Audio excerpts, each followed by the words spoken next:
esta noche por Infinito.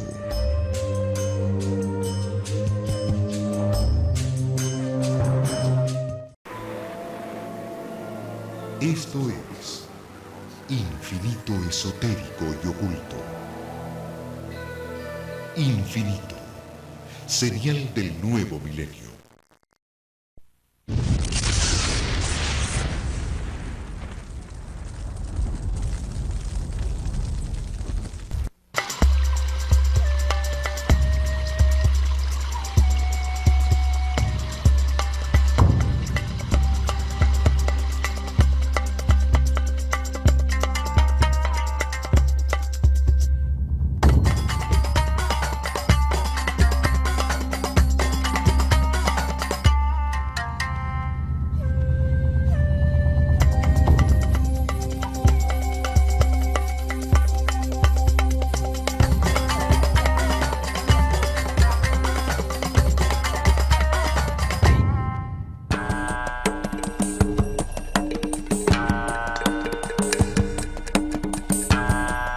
Saqqara es la primera manifestación de los avanzados conocimientos en todos los campos de los sacerdotes de la Escuela de Misterios de El Ojo de Horus, cuyas ruinas llegan hasta nuestro tiempo.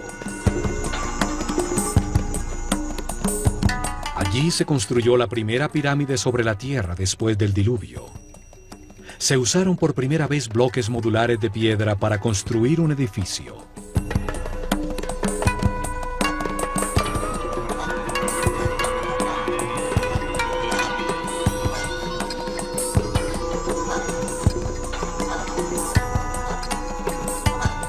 Se tallaron hieroglifos en los muros con los primeros textos religiosos de la historia.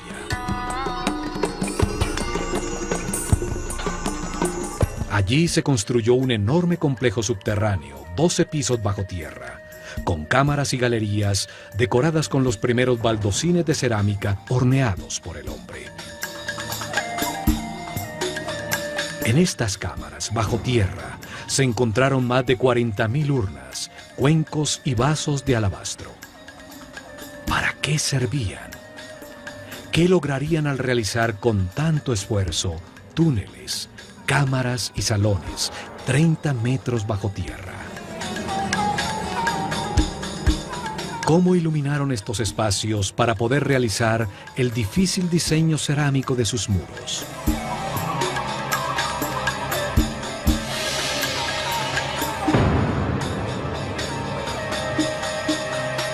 ¿Por qué las construcciones a ras de tierra son volúmenes macizos de piedra sin ninguna utilidad aparente? ¿Qué ganaba una sociedad de unos 4 millones de personas al cortar y mover más de 1 millón de toneladas de piedra para producir un complejo escenográfico que asombra por su refinada arquitectura?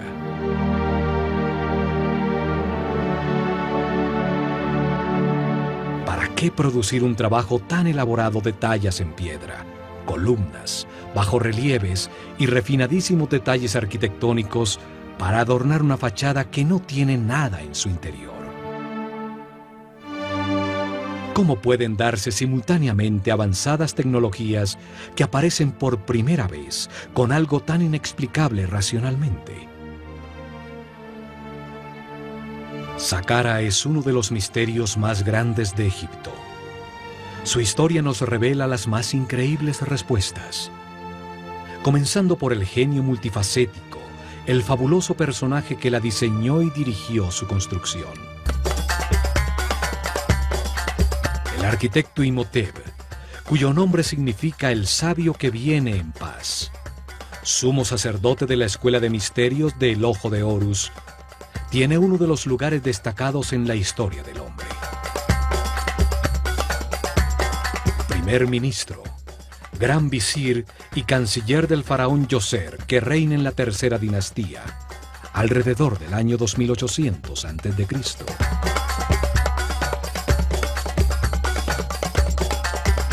Imhotep nace un 31 de mayo, hijo del arquitecto Khanofer y de su mujer Khedr-Unk. Unas pocas estatuillas lo muestran como un ser sencillo, vestido con la sobriedad de un monje. padre de la arquitectura, pasa de la madera y el barro cocido a los bloques modulares de piedra. Diseña las primeras columnas talladas con flores de loto en el capitel, los más refinados detalles arquitectónicos. La armonía de Saqqara resalta su maestría. Fue el primer filósofo de la historia del hombre. Se dedicó a pensar y a analizar conceptos fundamentales como espacio, tiempo, volumen, la naturaleza de la enfermedad, la existencia de Dios y de la inmortalidad. Expresa la base conceptual de la civilización egipcia, como el movimiento de la conciencia hacia Ma'at, hacia lo justo, lo recto, lo armónico y lo equilibrado. Platón nos dice que la historia que le contaron a Solón los sacerdotes egipcios sobre la Atlántida se remonta a Imhotep.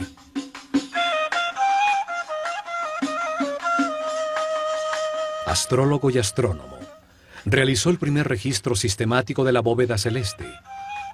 Deja los primeros mapas de las constelaciones.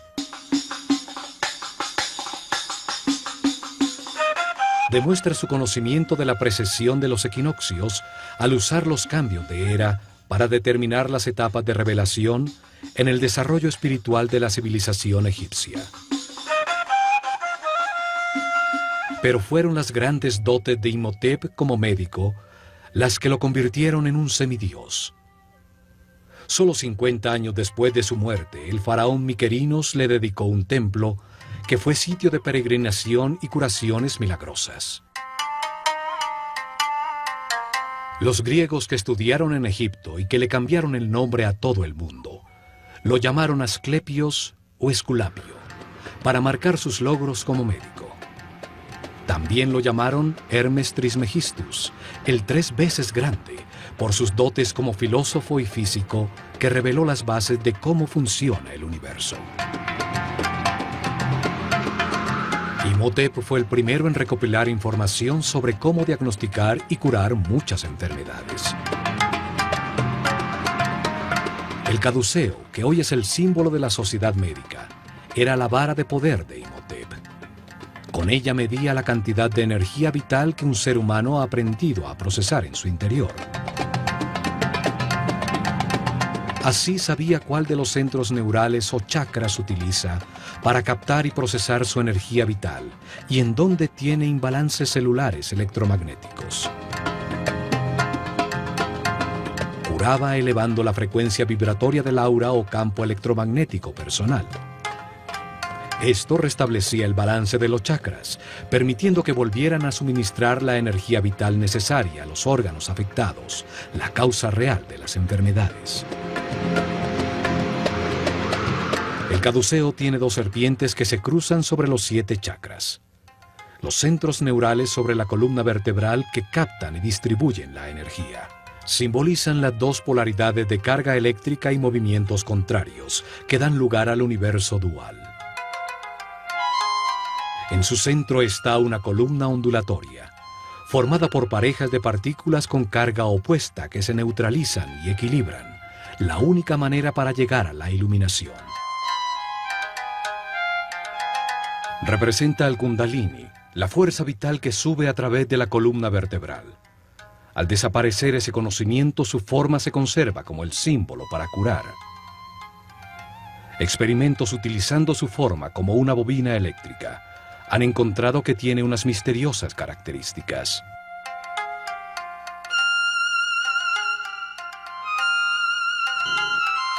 Al aplicarle corriente no se detecta ningún campo de fuerza, a pesar de comprobarse sus efectos, pues resuena en todas las frecuencias y longitudes de onda. Se pudo utilizar como emisor y receptor de señales radioeléctricas al alinear sus ejes de hierro, como si emitiera señales de láser. El papiro médico Ebers muestra la manera como Imhotep mezclaba la magia con la medicina. Sus fórmulas y remedios para sanar están llenos de rezos y encantamientos, pues consideraba que la medicina no curaría si no se le había dado poder con la energía de la palabra. Sus escritos y enseñanzas pasaron secretamente de generación en generación durante milenios. Son la base de los conocimientos gnósticos, templarios, illuminatis, rosacruces y masones. Los griegos los llamaron los principios herméticos. Imhotep los dejó para la posteridad en varios papiros y tabletas. Uno de ellos, el Kybalión, habla de los 7 principios fundamentales del universo. Allí afirma que el universo existe en la mente de Dios, que cada hombre es uno de sus pensamientos, con la capacidad de pensar a su vez, que la realidad es un gran sistema, donde todo tiene conciencia y está interconectado. Imhotep fue un maestro del conocimiento. Enseñó la escritura hieroglífica y a tallarla en losas de piedra, produciendo los primeros textos religiosos de la historia. Por esto es asociado con Tot, el néter o principio divino, simbolizado por una figura humana con cabeza de ibis, que representa al verbo divino, al creador de la palabra.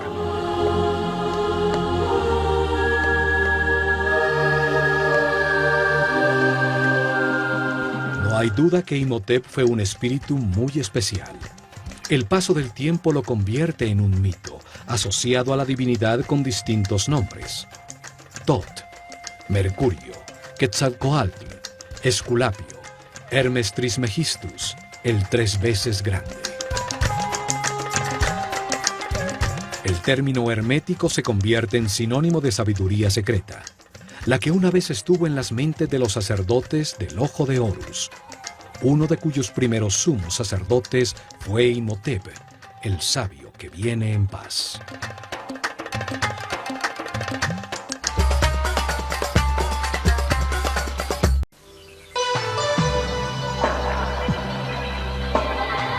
Usted está viendo Infinito. Infinito, señal del nuevo milenio. Regresaremos con más Infinito esotérico y oculto. Y ahora, continuamos disfrutando de nuestra programación por Infinito, señal del nuevo milenio.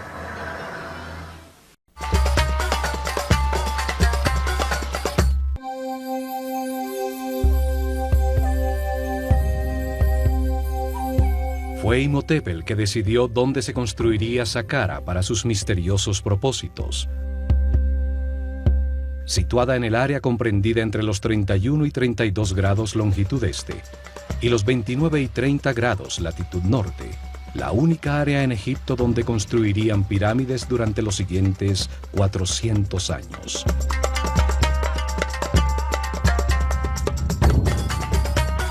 En una zona desértica a 14 kilómetros al sur del Cairo, al lado de Memphis, la desaparecida capital de Egipto.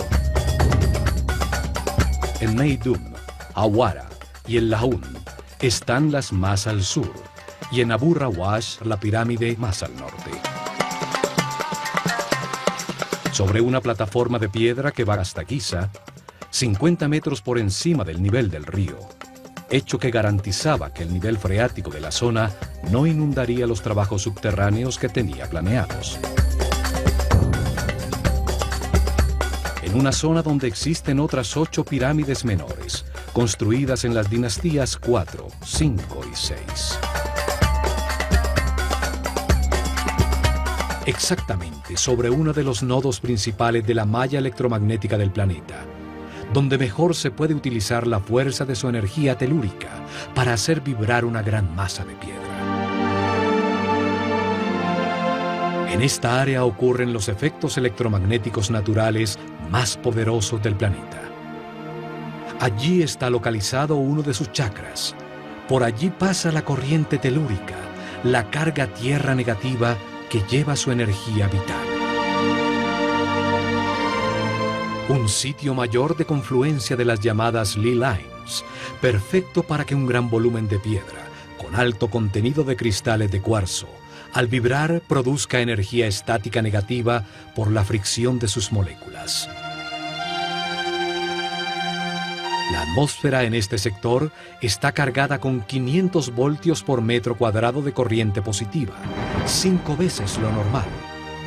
Es un punto de poder en el planeta que aumenta los efectos energéticos de la pirámide que Imhotep construyó. Esta ubicación de Saqqara era fundamental para poder utilizar la pirámide como un condensador eléctrico que captaba como una antena la energía positiva de la atmósfera en los cristales de cuarzo de las losas de granito que una vez forraron la superficie de sus caras.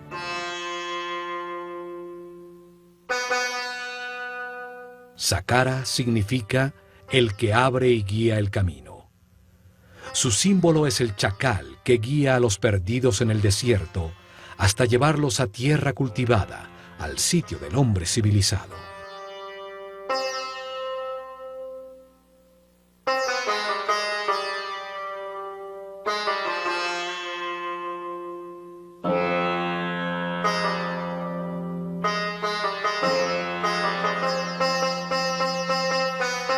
A lo lejos, lo primero que debía verse era la blanca pirámide, recortada sobre el larguísimo muro, el primero realizado por el hombre en bloques de granito cortado, con sofisticados bajorrelieves y dinteles. Una obra mucho más complicada que la misma pirámide. 130.000 toneladas de granito de Tura formaban un alto y especial muro de piedra. Rodeaba las 15 hectáreas del complejo, protegiéndolo del caos exterior, dándole una forma rectangular, ajustada exactamente en dirección cardinal norte-sur, paralelo al curso del Nilo.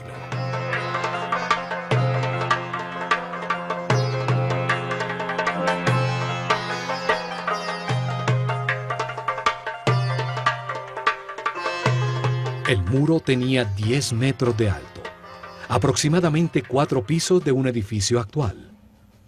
550 metros, 5 cuadras y media en línea recta de norte a sur, y la mitad exacta de esta distancia, 275 metros de ancho de este a oeste.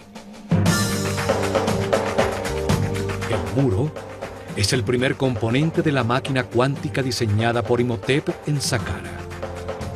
Todo el complejo era como un gran circuito electrónico, solo que en piedra y a una escala enorme. El muro actuaba como un cordón electromagnético que aislaba todo el complejo, cerrando y protegiendo el circuito. Para realizar su cometido no necesita de cables eléctricos, solo que las moléculas del material que le da forma tengan un alto contenido de cristales de cuarzo. El granito de Tura, un sitio muy cercano a Saqqara, tiene un gran contenido de cuarzo.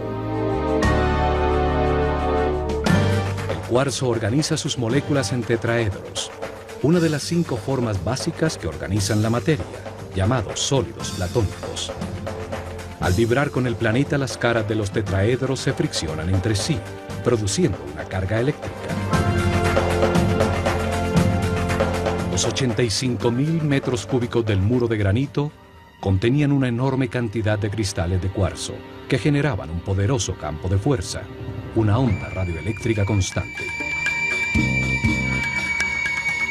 El muro es parte integral de un complejo captador de energía electromagnética cuyo corazón estaba en la pirámide escalonada que con sus 66 metros de altura dominaba el complejo.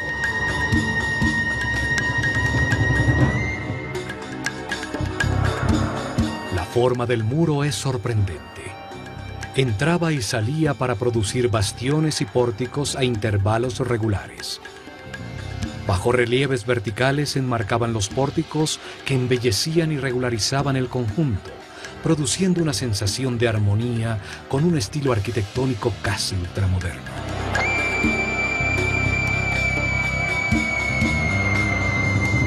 Desde las almenas de su parte superior, a las que se accedía a través de escaleras colocadas a intervalos regulares, se divisaba el paisaje de kilómetros a la redonda y la imponencia de la pirámide escalonada.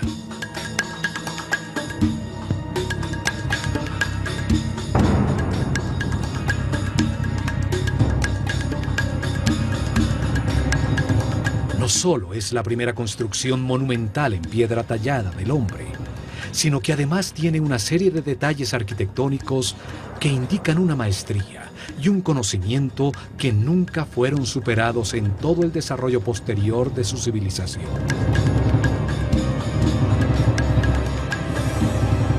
15 pórticos iguales mimetizaban el único con una puerta verdadera, ubicado en la esquina sureste del enorme rectángulo. Enmarca un estrecho corredor de acceso que solo permite entrar uno por uno a los visitantes de Saqqara.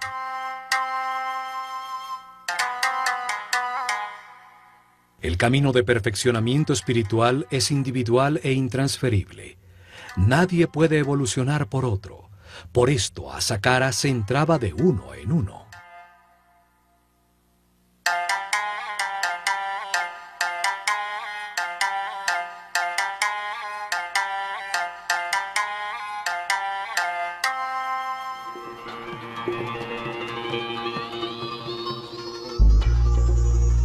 Un muro tan alto, con 14 pórticos falsos y uno solo verdadero, una entrada tan estrecha, pareciera haber sido diseñado con propósitos de defensa. Sin embargo, Saqqara nunca tuvo una puerta en su única entrada. La tecnología aplicada restringía el acceso a los seres con mentes primarias, con un aura o campo eléctrico personal cargado negativamente. Desde el largo corredor bajo el muro y a lo largo de toda la galería de las 48 columnas, existía un poderoso campo de fuerza que amplificaba los sentimientos del visitante. Si había odio, miedo o inseguridad en sus corazones, su propia angustia amplificada les impedía el acceso.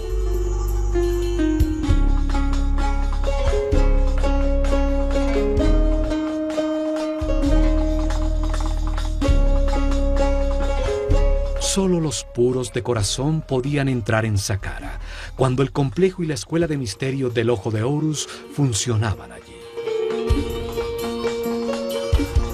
La imponente galería tiene 48 columnas. Su forma esotérica es la misma del DNA humano. 20 pares de columnas estrechamente unidas a sus muros, dispuestas en el sentido que recorre el Sol, sobre el eje de avance de la energía, la espiral entorchada de la molécula. 4 pares de columnas en el salón transversal al final de la secuencia simbolizan la capacidad adicional que diferencia al ser humano del animal para almacenar, analizar y procesar la información.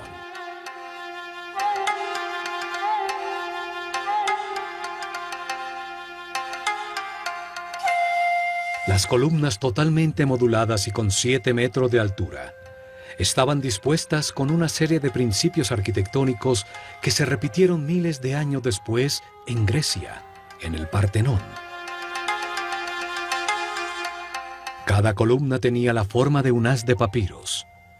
El cilindro tenía una ligera convexidad y se estrechaba en su parte superior, acentuando su verticalidad para engañar la vista, que sin este truco las vería curvas desde lejos. El restaurador de Saqqara, Jean-Philippe Loé, también encontró que en la profundidad de la galería, las columnas más lejanas estaban ligeramente más distanciadas entre sí, aumentando la perspectiva y produciendo la sensación que la galería era más grande.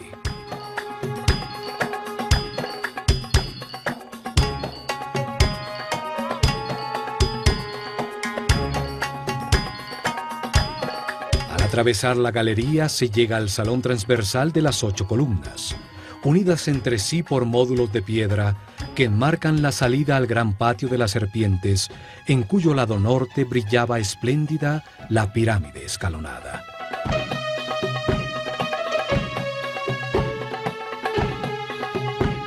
El patio estaba originalmente delimitado por altos muros, con intrincados bajorrelieves. Formaban nichos con la forma que simboliza a una puerta y que posteriormente aparecería en uno de los muros de todas las tumbas egipcias.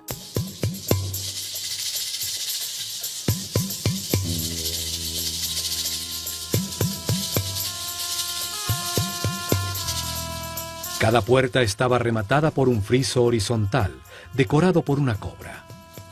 La serpiente sagrada, que simboliza a la dualidad por su lengua bifurcada y sus órganos sexuales dobles.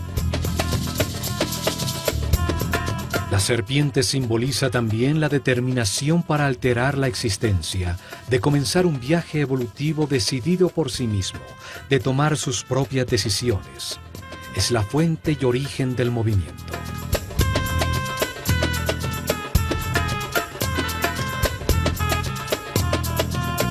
En este patio se realizaron muchas ceremonias, la mayoría con discípulos de la escuela.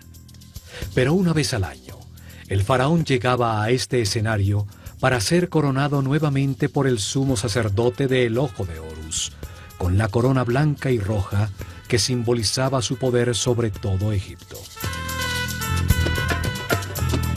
También al cumplir 30 años de su reinado, se realizaba una ceremonia de renovación llamada el Heb-Sed. En ella, el faraón corría ataviado solamente con las insignias de su poder alrededor del patio de las serpientes para rejuvenecerse conceptualmente y demostrar su fortaleza para gobernar el plano físico. El muro sur del patio formaba la fachada de la llamada Tumba Sur, una capilla falsa, hecha de piedra maciza con techo abovedado, cuya verdadera función era disimular uno de los dos accesos al complejo subterráneo. La capilla tiene un pequeño espacio en su interior, a donde llegaba un pozo vertical que permitía acceder al sistema subterráneo, lejos del acceso que llega a la pirámide. Esta profunda excavación descubre la escalera original de acceso al complejo subterráneo. Los dos pozos verticales de acceso, el de la pirámide y el de la capilla sur, fueron encontrados sellados con tapones circulares de granito que pesaban más de 10 toneladas.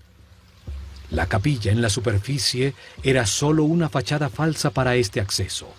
La verdadera vida de Saqqara estaba bajo tierra.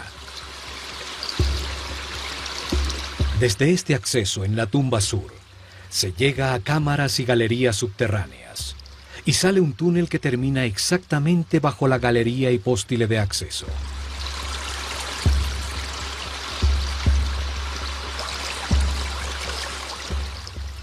La planta de todo el complejo parece el procesador central de un computador.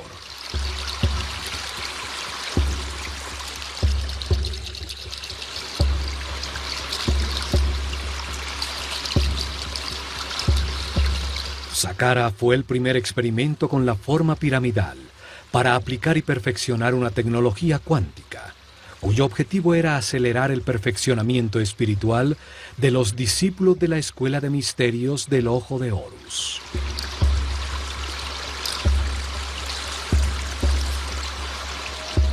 Durante 400 años se construyeron alrededor de 100 pirámides con formas, tamaños y materiales distintos, hasta que perfeccionaron el diseño y se construyó la Gran Pirámide de Keops.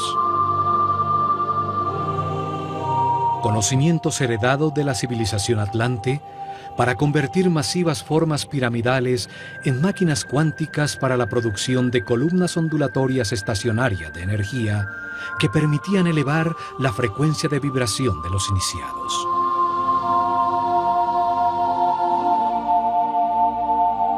Esto aumentaba la energía vital, amplificaba el poder mental y despertaba nuevos sentidos como la telepatía y la sensibilidad para percibir el aura de las otras personas. Permitía a la conciencia situarse sobre el tiempo y ver la cadena de reencarnaciones vividas.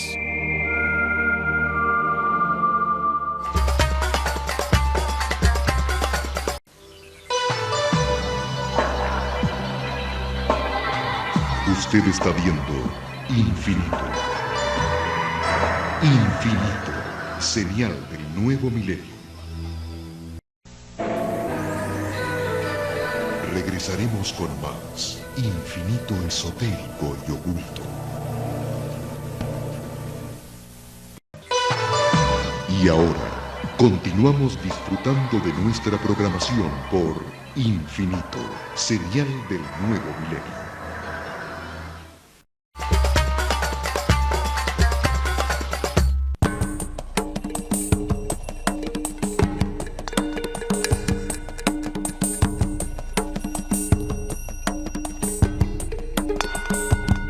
En el lado por donde sale el sol, en el patio de las serpientes, aún permanecen erguidas 3 columnas que formaban el centro del llamado Templo Real del Heb-Sed, un pabellón utilizado por el faraón y los sacerdotes del Ojo de Horus durante las celebraciones.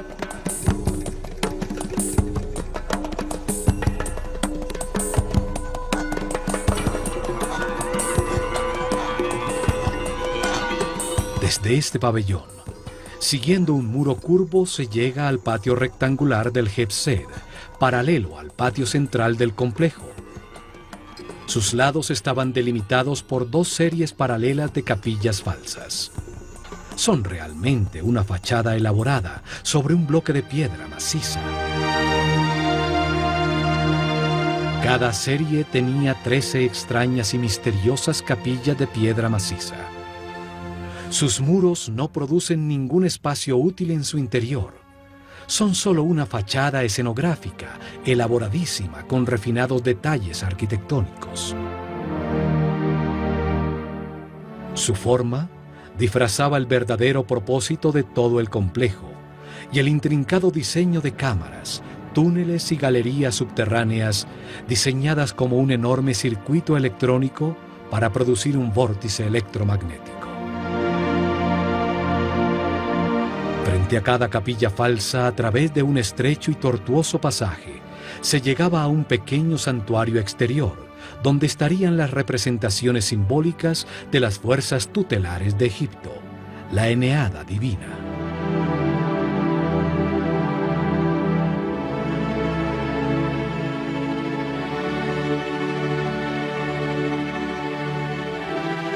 Los muros exteriores estaban profusamente decorados con altos y bajos relieves de puertas y ventanas falsas, cercas falsas de madera, series de jets, columnas tipo flauta, en fin, una escenografía completa tallada en piedra.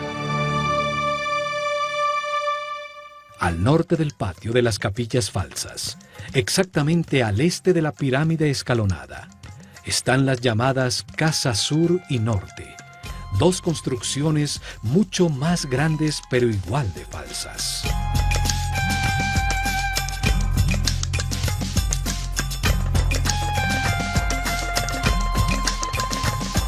La fachada de la Casa Sur tiene columnas cilíndricas con capiteles con forma de flor de loto, símbolo del Alto Egipto. Un estrecho corredor tiene en una de sus paredes el grafiti más antiguo del mundo, hierático, con comentarios que hacen referencia al faraón Djoser de visitantes durante la dinastía XVIII. La fachada de la Casa Norte tiene columnas con papiros, el símbolo del Bajo Egipto, el delta al norte del país. Aquí, durante la ceremonia del Heb-Sed, el rey recibía la corona roja que simboliza su autoridad sobre ese territorio.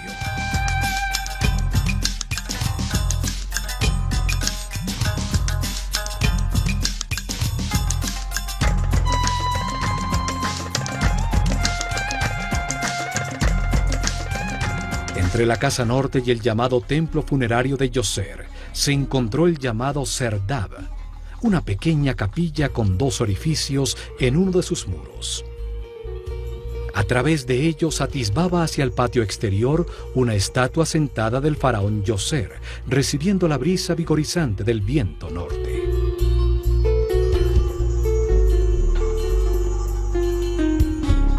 La figura con el imponente Nemes en la cabeza, cuyos ojos incrustados de cristal se perdieron, es la primera imagen tridimensional de tamaño natural de un monarca egipcio que ha llegado hasta nuestros días.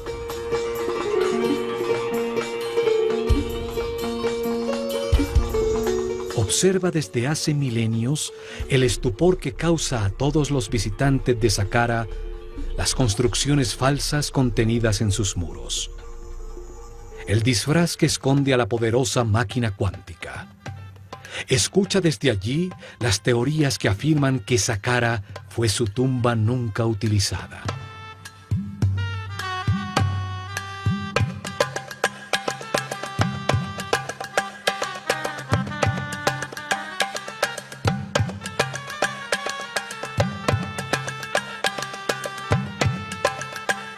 su lado se encuentran las ruinas del templo adosado a la pirámide, con su único acceso hacia el este, que a través de intrincados laberintos de estrechísimos corredores conducía a dos patios abiertos, uno de los cuales escondía la puerta a la verdadera Saqqara en las profundidades de la tierra.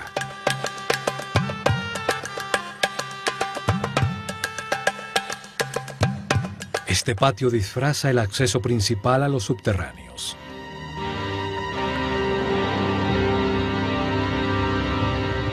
Este esquema de un templo adosado se repite en las pirámides que se construyeron en los siguientes años.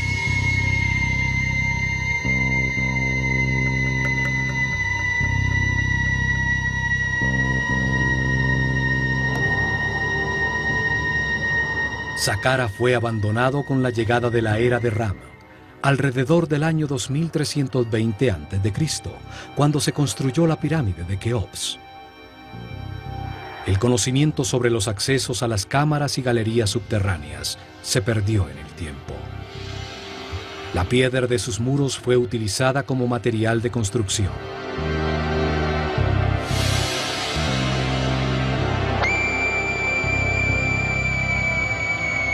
Muchos nobles de períodos posteriores construyeron sus tumbas en este lugar sagrado. Hoy se cree que fue un cementerio y que el complejo original es la tumba del faraón Djoser. En la dinastía 26ª, en la decadencia de la civilización egipcia, ya nadie sabía que el templo adosado escondía la entrada a su cámara principal. Por orden del faraón cavaron un largo túnel desde la cara sur bajo la pirámide, creyendo que allí estaba la entrada.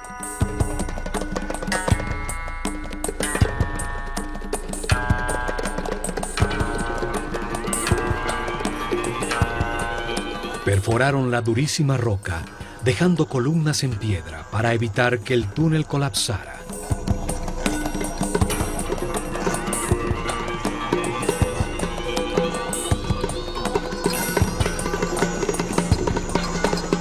Hasta que llegaron a la cámara central, un espacio vacío de 12 pisos de profundidad.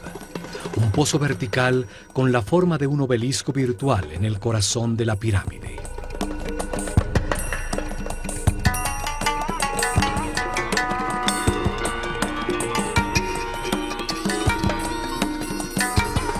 Desde allí descubrieron que el acceso original estaba realmente en la cara norte de la pirámide y pudieron entrar a todo el complejo de galerías subterráneas.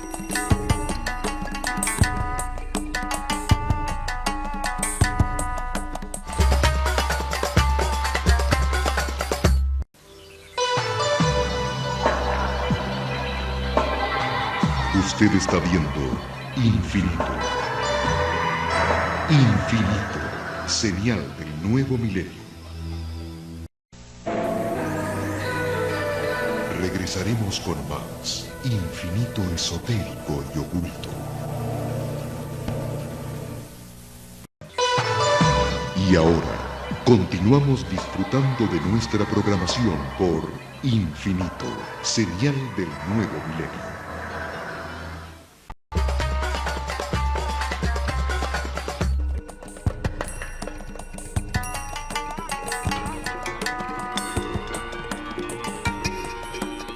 La construcción de Saqqara se realizó en 3 etapas, planeadas desde el comienzo por Imhotep.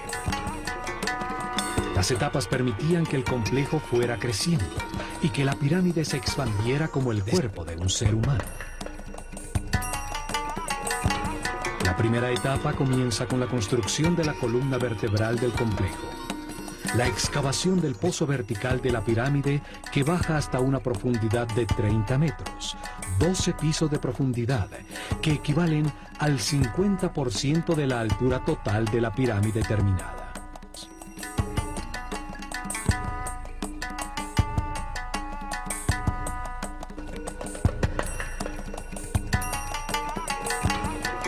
A esa profundidad cavan cientos de metros de túneles y una serie de cámaras y galerías que son parte fundamental del sistema.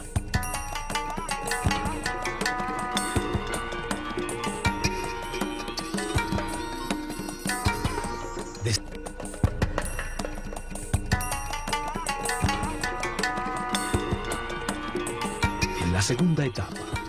Construyeron sobre el complejo subterráneo una pequeña pirámide escalonada. Su volumen y peso era un 50% exacto de la pirámide proyectada. Empleaba solo la mitad de los recursos y del esfuerzo total. Además, se lograba utilizar temporalmente la instalación en su propia construcción. La carga eléctrica generada por la pirámide pequeña era utilizada para producir avenidas electromagnéticas que facilitaban el desplazamiento de todo el material necesario para construir totalmente el complejo.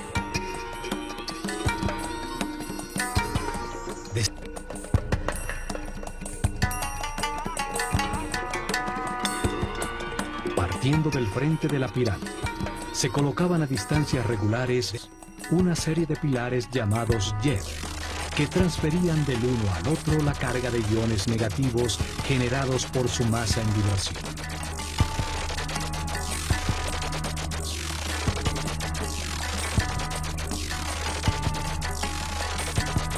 Cada pilar tenía dos bobinas verticalmente dispuestas de alambre de oro enrollado sobre madera. La primaria en la parte inferior, la secundaria en la parte superior. El pilar era colocado sobre una cavidad llena de fibra mojada en agua salada, que producía un excelente contacto tierra.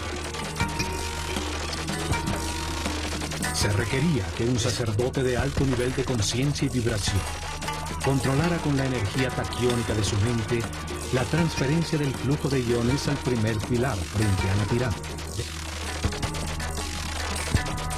Desde allí la carga eléctrica fluía de manera regular de pilar en pilar, generando una avenida electromagnética, hasta llegar a Tura, a corta distancia de Saqqara, frente al Nilo, en el rango de poder de la pequeña pirámide, donde se encontraban las canteras de granito de cuarzo. Las losas cortadas de granito eran colocadas frente al último jet, donde eran golpeadas por la vara del sacerdote, induciéndoles a sus moléculas de cuarzo la misma carga negativa de la avenida. Las dos cargas iguales se repelen y el bloque levitaba.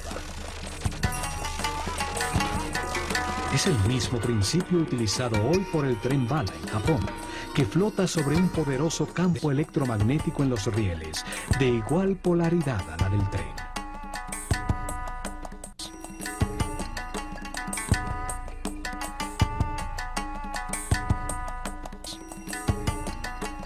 Así, con la primera línea de transporte electromagnético, pudieron mover fácilmente toda la piedra que necesitaban en la tercera etapa.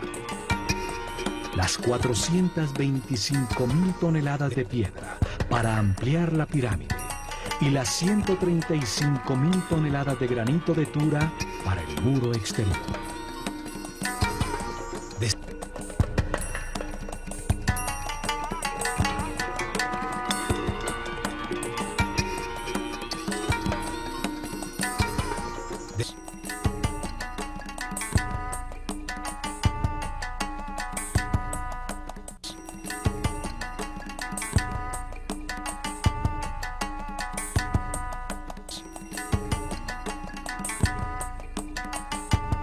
Las etapas permitían utilizar parcialmente la potencia generada y aumentarla en un 50% cuando la pirámide grande estuviera construida.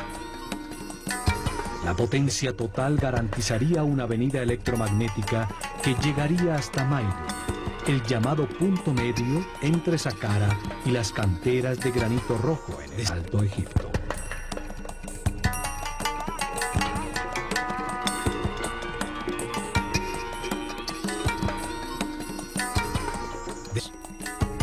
Tecnología y conocimientos heredados de los atlantes, basados en principios de mecánica cuántica que nuestros científicos apenas comienzan a entender.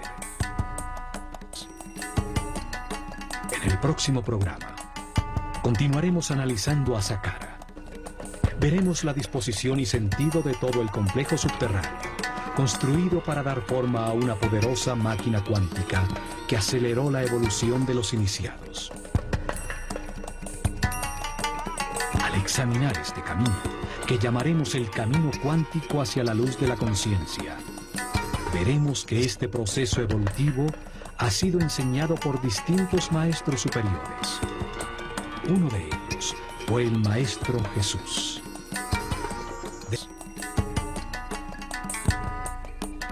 Él dijo que si seguíamos el camino de la luz y de la vibración en amor, realizaríamos cosas aún más grandes. Se refería a la utilización de las partículas subatómicas de la luz, la energía taquiónica, la fuerza creativa que dio forma a este universo.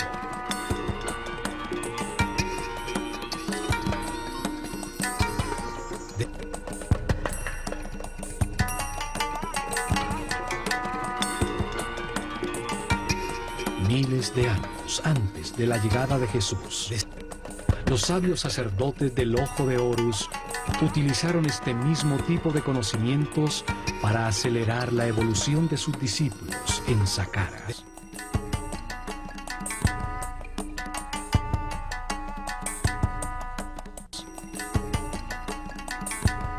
Construyeron masivas formas piramidales, máquinas cuánticas para la producción de columnas ondulatorias de energía, que utilizaron para elevar la frecuencia de vibración de los iniciados. Dieron forma a un centro de comunicación con las dimensiones superiores, que permitió a los discípulos más avanzados verificar el camino de la luz, recibir información de seres más evolucionados, de maestros superiores.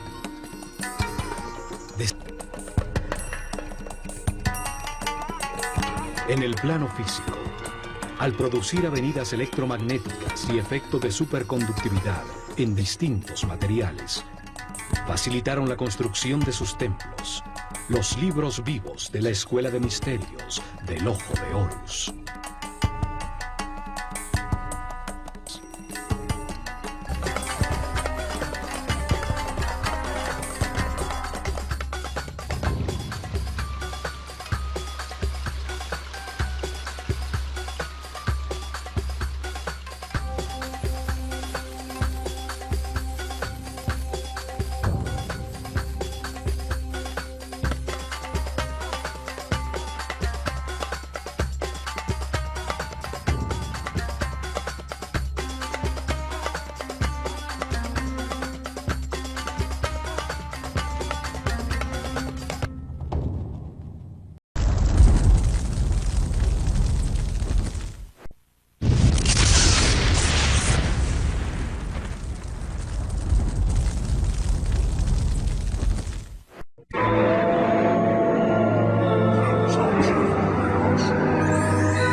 Abre tu mente.